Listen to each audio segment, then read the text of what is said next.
Assalamualaikum warahmatullahi wabarakatuh. Waalaikumsalam warahmatullahi wabarakatuh. Innal hamdalillah nahmaduhu wa nasta'inuhu wa nastaghfiruh wa na'udzu billahi min shururi anfusina wa min sayyiati a'malina. Man yahdihillahu fala mudilla lahu wa man yudlil fala hadiya lahu. وأشهد أن لا إله إلا الله وحده لا شريك له وأشهد أن محمدا عبده ورسوله صلى الله عليه وعلى آله وسلم. يا أيها الذين آمنوا اتقوا الله حق تقاته ولا تموتن إلا وأنتم مسلمون. Ayahanda dan ibunda serta saudara dan saudariku jamaah salat subuh Masjid Al-Mujahidin yang dimuliakan oleh Allah. Alhamdulillah, pada kesempatan subuh kali ini sebagaimana biasa kita duduk sejenak selesai sholat subuh menunggu matahari terbit dan kita menyimak penjelasan atau ceramah yang disampaikan para ustadz materi di sini.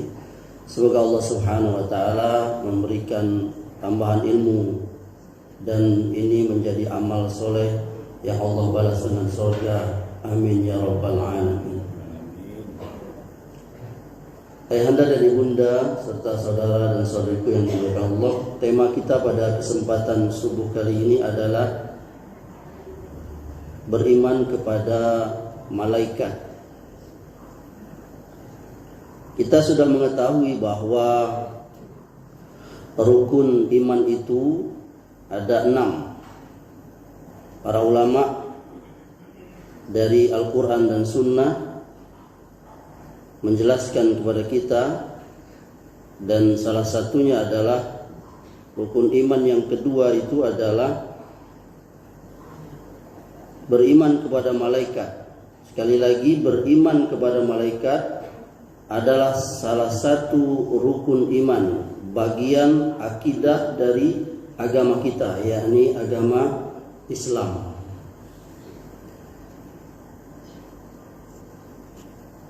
Kenapa ini perlu kita mengulang-ulang kajian ini?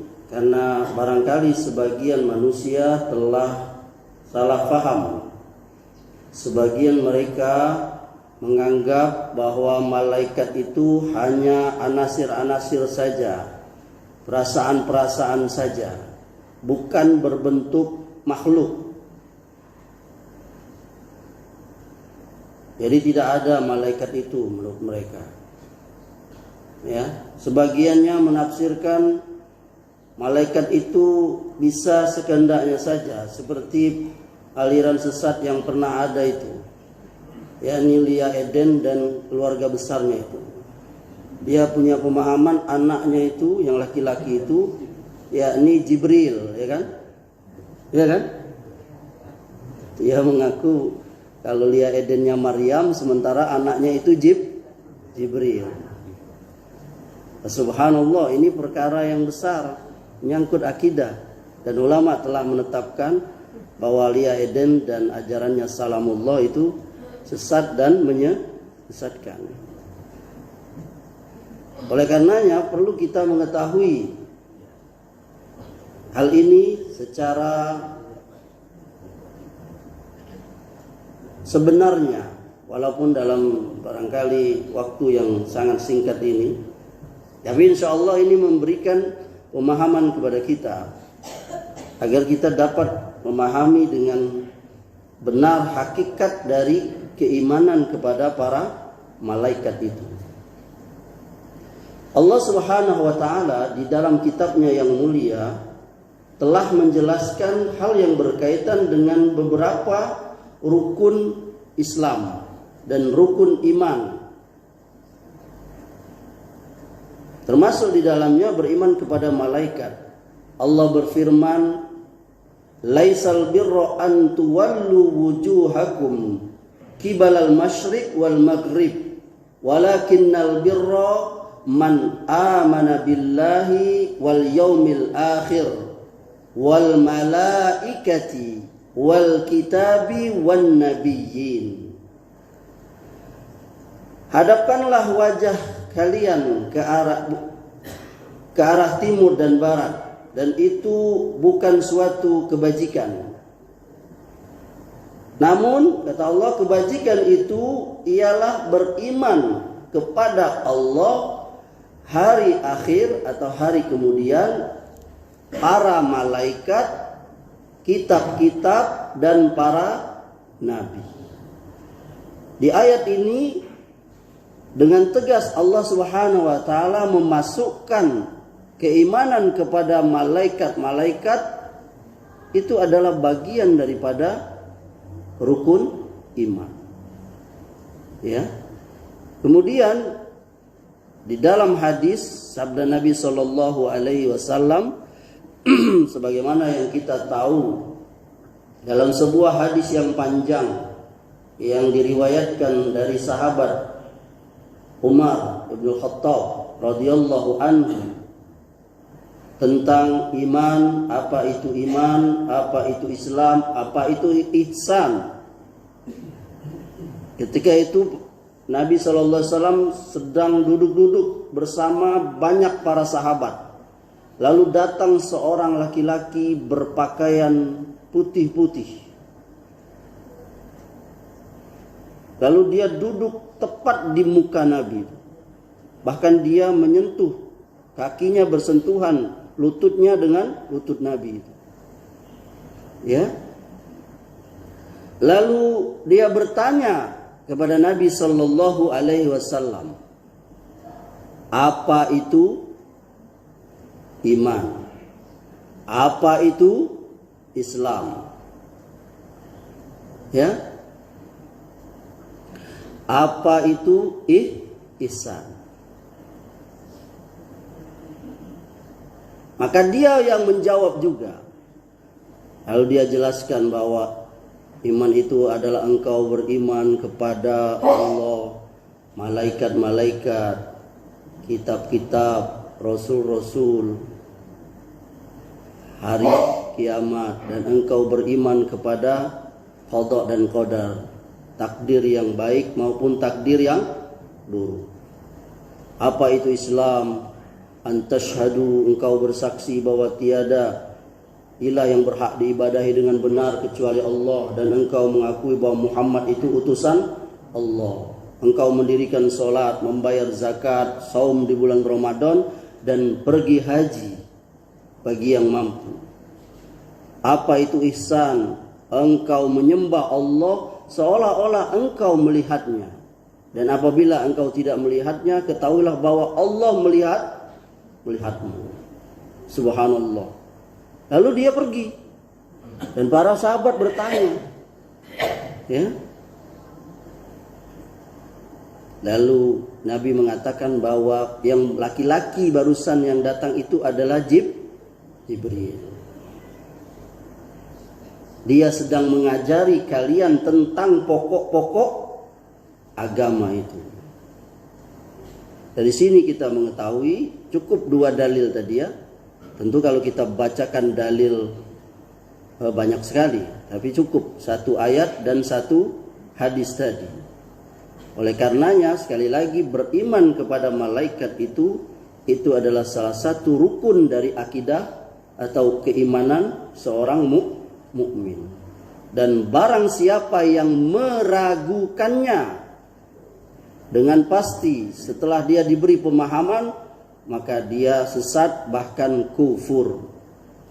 Dia tidak mendapatkan bagian dari anggota keluarga besar Islam. Jadi keimanan kepada malaikat itu wajib. Rinciannya, oleh karenanya kita bisa merincinya. Apa yang dimaksud dengan malaikat itu? Apalah kita katakan di sini, para ulama mengatakan definisi malaikat itu adalah kata malaikatun adalah jamak dari kata malakun. Jadi harkat hamzah yang terdapat dalam kata itu dipindah pada huruf yang mati sebelumnya. kemudian alifnya dibuang untuk memperingannya, sehingga kata itu menjadi malakun. Kata itu dikeluarkan dari kata ulukatun yang berarti utusan atau kerasulan. Sedang jamaknya itu malaika dan malaikatun. Kemudian dari materi apa? Dari apa malaikat itu penciptaannya itu? Dan ini sudah tahu kita, dari kecil kita sudah diberikan pemahaman keimanan atau akidah. Ya. Malaikat itu makhluk yang agung. Dan jumlahnya itu sangat banyak sekali ya. Jadi jumlah malaikat itu sangat banyak ayahanda ibunda. Tidak ada seorang pun yang sanggup menghitungnya. Dan itu hanya diketahui oleh Allah. Saya pernah membaca sebuah hadis saat Nabi SAW beliau melakukan perjalanan lalu naik ke langit yang kita kenal dengan Isra Mi'raj, ditemani oleh Jibril. Beliau salah satunya pernah ke tempat yang namanya Baitul Ma'mur di langit sana. Di situ kata Jibril bahwa di sini setiap hari ada 70.000 malaikat yang masuk ke dalam Baitul Ma'mur dan dia tidak pernah kembali lagi. Jadi 70 malaikat yang pernah sholat di Baitul Ma'mur itu nggak balik lagi, berganti terus setiap hari. Coba dikali saja, alangkah banyaknya itu. Saya pernah juga membaca hadis tuh bahwa setiap titik air hujan yang jatuh itu dibawa oleh malaikat. Ini menunjukkan jumlah malaikat itu sangat banyak, ya. Dan Allah memberikan keistimewaan bahwa penciptaan malaikat itu dari cahaya. Kita sudah tahu malaikat itu diciptakan dari cahaya. Dan dia dicetak, ya, diberi karakter untuk kebaikan. Jadi malaikat itu punya sifat baik. Jadi malaikat itu tidak mengenal kejahatan, ya. Dan dia tidak pernah mengajak untuk melakukan kejahatan. Dan dia tidak termasuk yang mengerjakannya.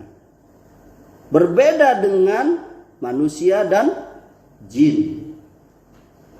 Jadi malaikat itu memang diciptakan oleh Allah Subhanahu wa taala untuk taat dan patuh kepada Allah. Mereka tidak akan bermaksiat kepada Allah, tidak akan melanggar aturan Allah. Apa yang diperintah oleh Allah selalu dilaksanakan oleh mereka. Mereka kerjakan itu, sami'na. Mereka selalu memuji Allah, bertasbih. Malaikat itu siang dan tanpa bosan, tanpa jemu, tanpa capek. Dan mereka pun tidak sombong. Ya.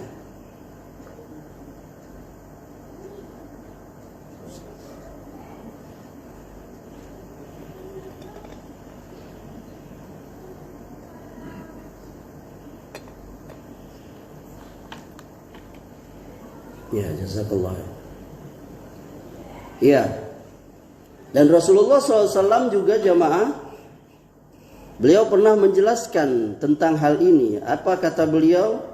Khuliqatil malaikatu min nurin.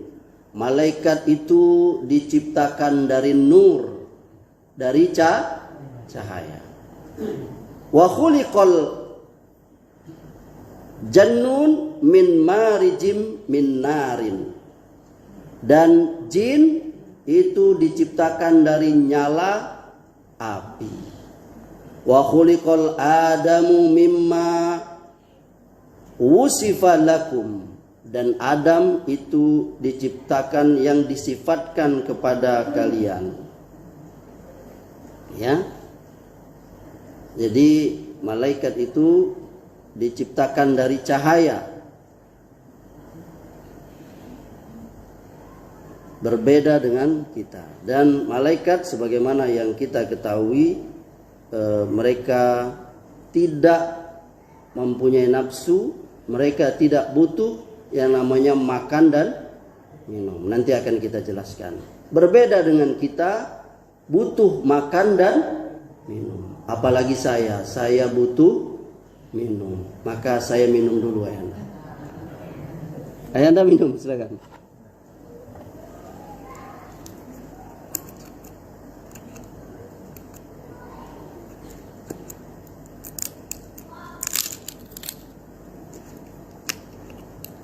Bismillah.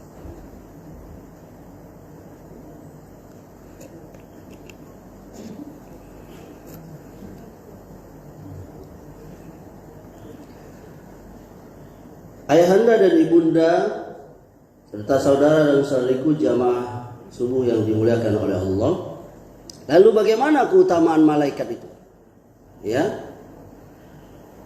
Malaikat itu, ibunda sekalian, itu sama dia. Mempunyai keutamaan dalam mendekatkan diri kepada Allah dan dalam kedudukan sama seperti kita, yakni manusia ini. Atau bahkan malaikat itu lebih utama. Dan di antara malaikat itu ada yang didekatkan dengan Allah Subhanahu wa ta'ala. Sebagaimana firman Allah Ta'ala di dalam surah An-Nisa ayat 172. Layyastan kifal masihu ayyakuna abdan lillah walal malaikatul muqarrabun. Al-Masih tidak akan menolak menjadi hamba bagi Allah. Demikian juga para malaikat yang terdekat, yakni yang dekat dengan Allah. Dan ada juga malaikat yang memikul arsy yang sangat dekat dengan Allah. Ini dijelaskan di surah Al-Haqqah. Wa yajmil arsya rabbika fawaqahum yawma izin thamaniyah. Pada hari itu 8 malaikat memikul arsy Tuhanmu di atas kepala mereka. Dan sebagaimana manusia, maka di golongan malaikat ada juga malaikat yang menjadi tokohnya, pemukanya malaikat itu. Dan kita sudah tahu tuh siapa mereka itu. Malaikat yang paling utama itu adalah Jibril. Ya. Ada lagi Mikail, ada lagi Israfil. Ya. Dan yang paling diagung di antaranya itu adalah Jibril. Dan Allah Subhanahu wa ta'ala, sebagaimana yang sudah kita ketahui, dengan segala hikmahnya telah menugaskan para malaikat itu dengan tugas-tugas tertentu. Dan pekerjaan para malaikat itu sangat banyak. Masing-masing punya tugas yang berbeda-beda, bermacam-macam. Itu bisa kita baca secara global di dalam Al-Quran maupun di dalam Sunnah. Kita bisa sebutkan di sini beberapa di antaranya itu. Yang pertama, Jibril, ya. Jibril ini dia punya nama juga. Nama lain dari Jibril itu adalah Ruhul Kudus. Ya. Dan Jibril ini Allah beri dia sifat kepadanya itu dia kuat dan sangat dipercaya. Dalilnya adalah firman Allah, innahu laqaulur rasulin karim zi quwwatin inda zil arsyil makin. Ya. Muta'in sama amin. Sesungguhnya Al-Quran itu, kata Allah, benar-benar firman Allah yang dibawa oleh utusan yang mulia. Siapa itu? Jibril. yang mempunyai kekuatan dan mempunyai kedudukan yang tinggi di sisi Allah, yang Allah memiliki arsy dan dia taat lagi bisa dipercaya. Jadi Allah mengkhususkan Jibril dengan tugasnya yang paling mulia, yaitu sebagai perantara Allah dengan para rasulnya, yakni membawa wahyu Allah. Jadi wahyu Allah itu tidak langsung Allah sampaikan kepada para nabi, tapi dia dengan perantara, yakni malaikat yang bernama Jibril. Ini juga Allah sebutkan ya, wa innahu latanzilu rabbil alamin nazala bihi ruhul amin ala qalbika litakuna minal munzirin. Sesungguhnya kata Allah, Al-Quran itu benar-benar diturunkan oleh Tuhanmu, Tuhan alam semesta, yang dibawa turun oleh Ruhul Amin. Siapa itu? Jibril, ke dalam hatimu Muhammad, agar engkau menjadi salah seorang di antara orang yang memberi peringatan. Ya, lalu ada hadis-hadis yang lain seperti tadi yang sudah saya sebutkan, yakni Nabi pernah Isra Mi'raj itu ditemani oleh siapa? Oleh Jibril. Dan Allah mencantumkan di awal surah Al-Isra itu, Subhanallazi asra bi 'abdihi lailam minal masjidil haram ilal masjidil aqsa. Al-ayah. Nah, itu baca di tafsirnya itu. Nabi SAW ditemani oleh Jibril. Yang kedua, ada namanya Mikail.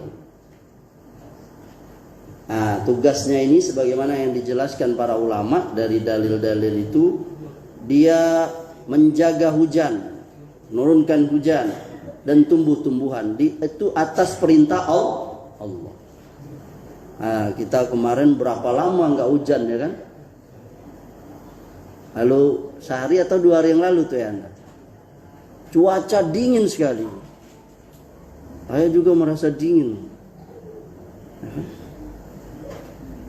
Nah, lalu turunlah hujan berapa waktu yang lalu. Itu tugasnya malaikat yang bernama Mikail.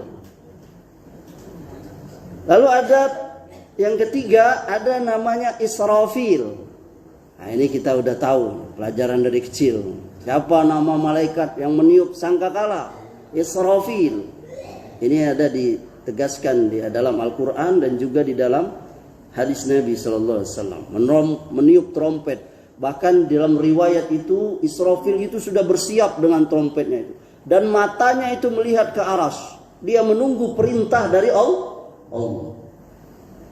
Dengan 2 tiupan. Tiupan pertama menghancurkan semuanya ini.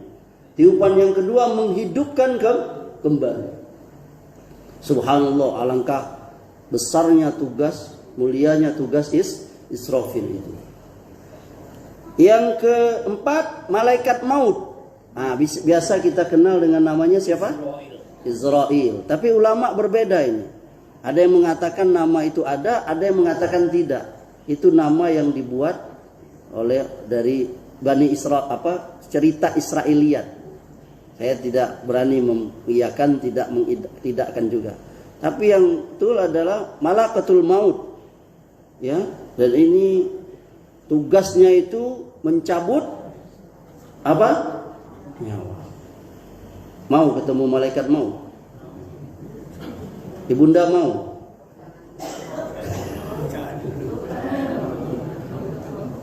Ayanda gimana? Iya, betul. Mau nggak mau, suka nggak suka.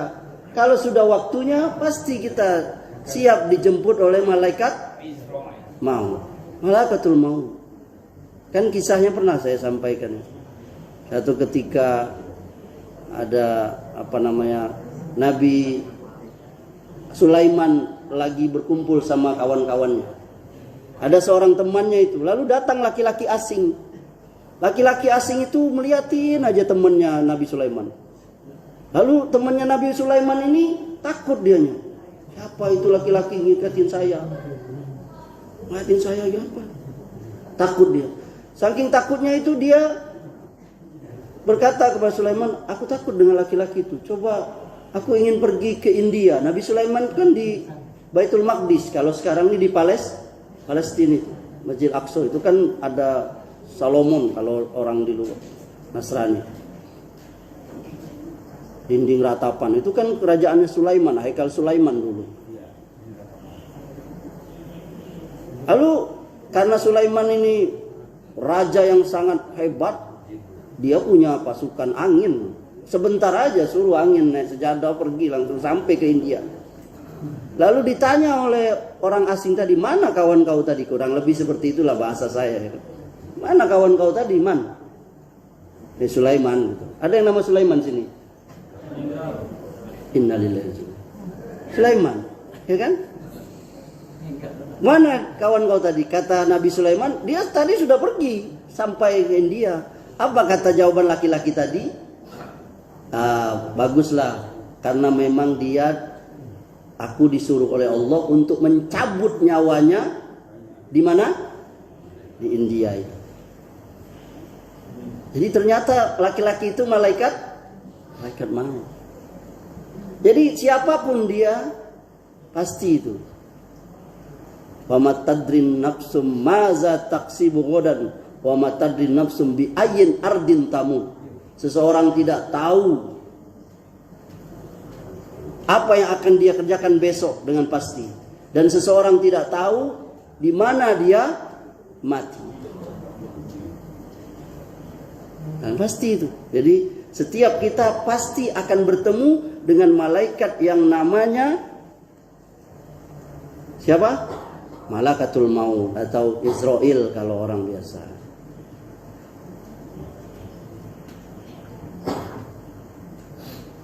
Di dalam Al-Quran ada disebutkan di surah Al-An'am itu, hatta iza ja'a ahadukumul maut tawaffathu rusuluna wahum la yufarratun. Sedang apabila kematian salah seorang di antara kalian datang, maka ia diwafatkan oleh utusan kami, yakni malaikat kami, dan para malaikat kami itu tidak melalaikan kewajibannya. Beda dengan kita, kadang bisa lupa. Jadi mohon maaf, Ustadz pun bisa lupa ngisi ceramah. Saya bersyukur masjid ini selalu diingatkan oleh pengurus ini, oleh Kang Dedi. Setiap sehari sebelum Ustadz isi, karena saya punya sifat lupa.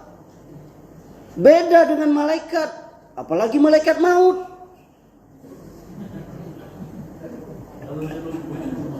Kalau dia punya sifat lupa malaikat, nah bahaya. Ada gaek lah, tak bisa ngapa lagi lah jadi bayi, badannya lah kurus, tak bisa ngapa diam, tapi tak mati-mati. Dapat kabar ngapa? Lupa. Itu tak nyo itu. Pasti ingat. Tidak akan, nih dalilnya ini tadi surah Al-An'am ayat 61. Ya.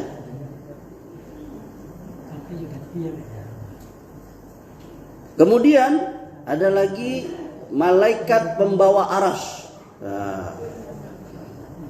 Nah, ini jumlahnya 4 malaikat, tadi sudah kita baca ya. Dalilnya itu ada di surah Al-Mu'min ayat 7 ya. Allah Subhanahu wa taala berfirman, allazina yahmiluna al-arsh wa man hawlahu yusabbihuna bihamdi rabbihim wa yu'minuna bihi wa yastaghfiruna lillazina amanu. Para malaikat yang memikul arsy dan malaikat yang berada di sekeliling arsy bertasbih memuji Tuhanmu. Mereka beriman kepadanya dan mereka meminta ampunan bagi orang yang beriman. Ini ada di surah Al-Mu'min ayat 7. Ya. Jadi ada namanya malaikat pemikul aras atau penjaga aras. Ayat yang kedua, wa yahmilu arsya rabbika fawqahum yauma izin samaniyah. Samaniyah. Jadi disebutkan jumlahnya ini. Pada hari itu 8 malaikat memikul, menjunjung aras Tuhanmu Allah di atas kepala mereka. Quran surah 69, surah Al-Haqqah ayat 17. Saya pernah membaca sebuah hadis tentang besarnya malaikat pemikul aras itu, ayahanda. Diibaratkan oleh Nabi SAW saat beliau menyebutkan ukuran malaikat yang memanggul aras itu. Kata beliau, apabila ada burung yang terbang dari pundak malaikat itu, 70 tahun baru sampai ke telinganya. Alangkah besarnya malaikat itu, subhanallah. Kemudian yang ke-8, malaikat penjaga atau pelayan di surga. Ini ada di firman Allah di surah Ar-Ra'd ayat 23 dan 24. Allah berfirman, wal malaikatu yadkhuluna alaihim min kulli bab salamun alaikum bima sabartum fa ni'ma uqbaddar. Sedang para malaikat masuk ke tempat-tempat mereka dari semua pintu sambil mengucapkan kepada penghuni surga itu, salamun alaikum bima sabartum. Selamat kalian atas kesabaran kalian. Maka alangkah baiknya kesudahan mereka itu. Semoga kita semua termasuk orang yang diberikan selamat atau salam oleh para malaikat penghuni surga ini. Amin ya rabbal alamin. Yang ke-9, ada yang namanya malaikat Zabaniyah. Pernah dengar ayahanda? Ibunda pernah? Jadi ada nama malaikat itu Zabaniyah. Itu mereka ini disebutkan jumlahnya itu ada 19 malaikat. Tugasnya ini di neraka. Namanya Zabaniyah. Jadi jangan kasih nama anak Zabaniyah. Mentang-mentang di Al-Qur'an ada, aku elok kok nama kok Zabaniyah. Iya, tapi nama malaikat penjago neraka. Nah, ini dalilnya di mana? Di surah Al-Muddatsir ayat 26 sampai 31. Allah berfirman yang artinya, aku akan memasukkannya ke dalam neraka Sakor. Tahukah engkau apakah neraka Sakor itu? Sakor itu tidak meninggalkan dan tidak membiarkan. Sakor adalah pembakar kulit manusia. Di atasnya terdapat 19 malaikat penjaga. Kami tidak menjadikan penjaga neraka itu melainkan dari malaikat, dan kami tidak menjadikan bilangan mereka itu melainkan untuk menjadi cobaan bagi orang-orang kafir, agar orang-orang yang diberi Alkitab menjadi yakin. Nah, pimpinan malaikat Zabaniyah itu namanya malaikat Malik. Nah, siapa? Malik. Dalilnya mana? Dalilnya Quran surah Az-Zukhruf ayat 77 dan 78. Allah berfirman, ya, menceritakan tentang penghuni neraka itu. Wa nada ya maliku liya'di alaina rabbuka qala innakum ma kusina laqad ji'nakum bil haqqi walakinna aktsarakum lil haqqi karihun. Mereka berseru, wahai Malik, biarkanlah Tuhan kamu itu membunuh kami saja. Apa jawab dia, Malik, malaikat pimpinan neraka ini? Dia menjawab, kalian akan tetap tinggal di neraka ini. Sesungguhnya kami telah membawa kebenaran kepada kalian, tetapi kebanyakan kalian benci kepada kebenaran itu. Yakni tidak menerima. Dari sini ayahanda, sebagian orang mengatakan bahwa yang mengerikan atau yang sangat menakutkan dari siksa neraka itu apanya? Yakni lamanya itu. Khalidina fiha. Abadan. Khalidi wa khaldi. Kekal selama-lamanya, abadan, berabad-abad lama, nggak ada batasnya. Itu yang membuatmu. Kalau disiksa cuman sekali, selesai ya kan?